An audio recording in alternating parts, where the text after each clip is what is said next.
Welcome to the Learning Pines YouTube. We hope this video helps. You start by locking in a safe baseline. Back up Monika's character folder and confirm the model version so you avoid mismatches later. Next, import the clothing textures and meshes that match her rig and scale. This prevents deformation when worn.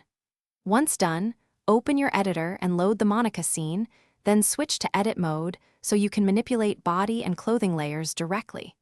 This gets you into the hands-on area where changes are applied immediately. Now you fit the clothing to her rig. Position the mesh precisely against Monika's body using snapping and small zero. 5 grid moves so seams line up. Then transfer or paint skin weights so the cloth follows joint rotation.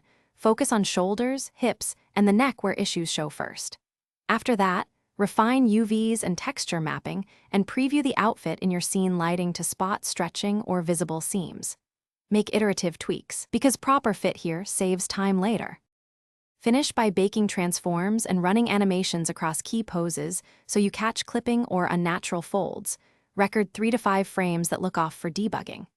Export the outfit package with metadata and a clear version tag and save a changelog plus the backup. If something goes wrong, check bone name mismatches first, then reassign skin weights or correct vertex normals to fix shading. Finally, re-import and preview. If problems persist, revert to the backup. Thanks for watching. Consider subscribing if we helped you.